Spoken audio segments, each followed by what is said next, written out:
When two elephants fight, it is the grass that suffers. The political temperature in Nigeria's capital rose sharply after the Federal Capital Territory Council elections, as the Minister of the FCT, Wike, declared that the victory of the All Progressives Congress reflected the growing love and support for President Bola Ahmed Tinubu. But while the APC celebrated, the opposition People's Democratic Party, PDP, raised serious concerns, accusing Wike of conduct that could undermine democratic integrity and alleging attempts to influence the outcome of the polls. Wike, reacting after the APC secured key wins in the Abuja Municipal Area Council (AMAC) and other FCT area councils, stated that President Tinubu had earlier lifted certain restrictions to encourage higher voter participation. According to him, the electoral outcome was a clear reflection of the confidence residents now have in the president's leadership and policies. He argued that the results demonstrated that the FCT electorate appreciate what the current administration is doing and has chosen to reward the ruling party at the grassroots level. The minister's comments came amid ongoing debates about the conduct of the elections. A viral video circulated online showing Wike addressing APC supporters at a polling unit. In the clip, he was heard telling party loyalists that after casting their votes, they should leave the rest to him. That remark quickly sparked outrage from opposition figures, who described the statement as alarming and suggestive of undue influence. In a strongly worded statement signed by its national chairman, Kabiru Tanimu Turaki SAN, the PDP said it found the minister's comment deeply disturbing. The party argued that such an utterance conveys a troubling mindset and could be interpreted as an intention to interfere with or manipulate the electoral process. The PDP stressed that democracy requires transparency, neutrality, and strict adherence to the rule of law, especially from public office holders entrusted with public responsibility. The opposition party called on INEC to immediately take notice of the minister's statement and to publicly disassociate itself from any action capable of compromising the credibility of the elections. According to the PDP, Nigerians deserve reassurance that INEC remains fully committed to conducting free, fair, and credible elections without external pressure or influence. Beyond the PDP's official statement, other voices also raised concerns. A resident of the FCT claimed that the minister's actions effectively disenfranchised many people from voting. Though details were not fully provided, the allegation added to the growing narrative that some voters may have been discouraged, intimidated, or unable to exercise their civic rights. Similarly, Dr. Mohu, the African Democratic Congress candidate in the AMAC election, released a press statement alleging widespread irregularities. He claimed that agents of his party were beaten, some voters were intimidated, and vote buying was rampant in several polling units. According to him, payments were allegedly made to voters in exchange for support of the ruling party. These claims have not yet been independently verified, but they have intensified the political dispute surrounding the polls.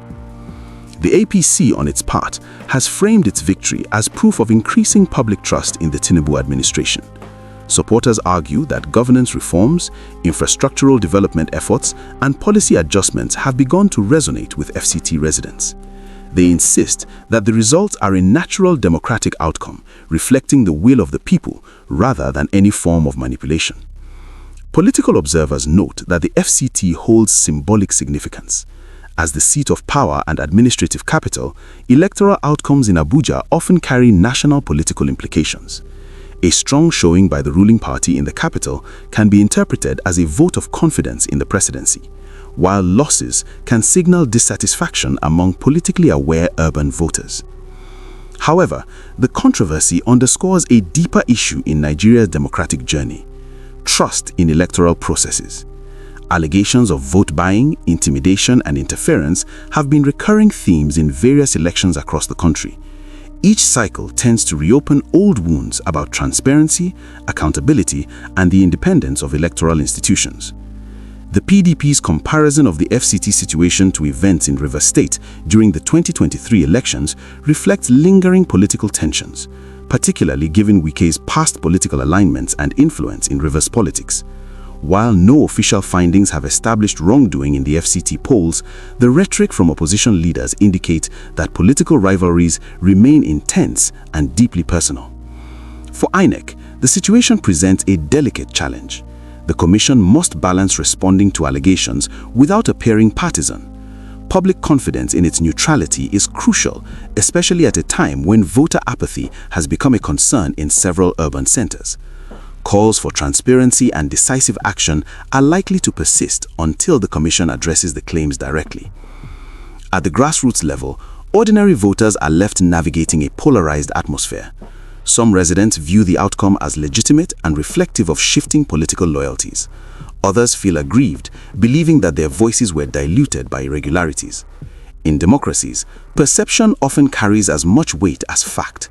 When citizens doubt the fairness of elections, the legitimacy of governance can suffer.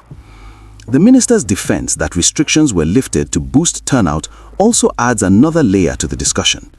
Increased voter participation is widely seen as positive for democracy. However, turnout alone does not determine credibility. The manner in which elections are conducted remains equally important. Transparency, equal access, and freedom from coercion are pillars that sustain democratic trust.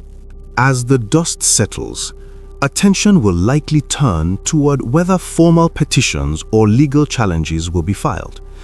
Nigerian electoral law provides mechanisms for aggrieved parties to contest results through tribunals. If opposition parties pursue that route, the courts may ultimately determine whether any irregularities materially affected the outcome. In the meantime, the political narrative continues to unfold in public discourse. Supporters of the ruling party emphasize victory and growing popularity. Opposition figures emphasize vigilance and accountability. Civil society groups may also weigh in, calling for reforms that strengthen electoral safeguards. The events surrounding the FCT elections serve as a reminder that democracy is not only about winning or losing, but about maintaining faith in the process itself. When statements from powerful officials spark controversy, they reverberate far beyond a single polling unit. They shape national conversations about power, responsibility, and the limits of influence. Whether the APC's victory in the FCT ultimately stands uncontested or becomes the subject of prolonged legal and political debate, one fact remains clear. The integrity of democratic institutions must be guarded carefully. As Nigerians continue to engage in civic life, the credibility of elections will remain central to the nation's stability and progress.